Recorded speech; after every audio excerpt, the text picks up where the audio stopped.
They've done studies on mental health and nature, so there isn't a way it doesn't touch you, whether it's for the water, the wildlife, or the future.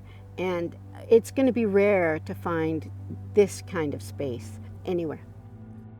Hey everyone, I'm Adam Walker, MLA for Parksville Qualicum. We're down here at Hamilton Marsh and Carrie's going to give us a little tour. Carrie, thanks for taking the time today.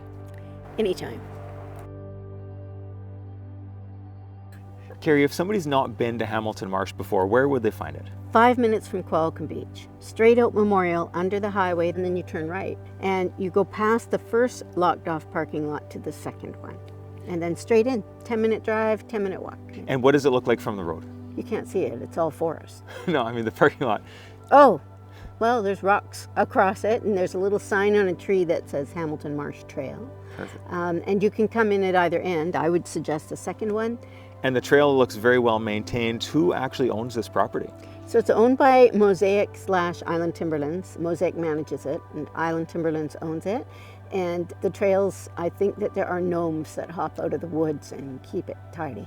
It's a lovely walk in, and I enjoy coming here all the time. It's a very special place. What makes this marsh so unique? So it's a 36-hectare wetland.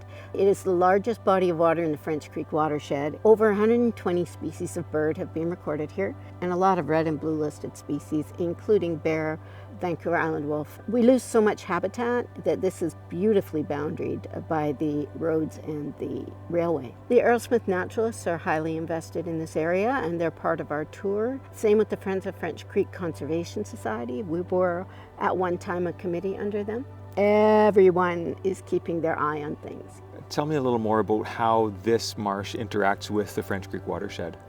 It feeds into the French Creek watershed at Hamilton Creek down at the junction of Hilliers Road South and Highway 4. When I say it feeds it, it also feeds it underground. So if the creek looks thin on the water, it's still doing its thing. Yeah. And as we see longer and hotter and drier summers, why is it that pockets of water like this are so important? One of the things about this wetland, and any wetland, is its function is biofiltration of sediment and water, and it holds water in times of flood and times of drought. And as we walk through the forest here, this is a coastal Douglas fir ecosystem. Why is it so important to protect not just the marsh, but also the forest around this marsh? Well, the forest around the marsh protects it, and there's also a lot of vernal pools beyond the wetland proper, and they're vital for amphibians and wildlife. And so this coastal Douglas fir ecosystem, there's not a lot of it left, is there? My understanding is it's a fraction of 1% remains. It's both logging and development. When somebody comes down here any time of the year, what kind of animals or what kind of insects would they be likely to find? Depends on the time of year, so you never know what you're going to see. But I know on one tour we had a bear show up, and it looked at the people on the dock, and we went, and the bear went and took off. So we know that there are bear and timber wolf, birds, and frogs in the early part of spring. The sounds are just amazing.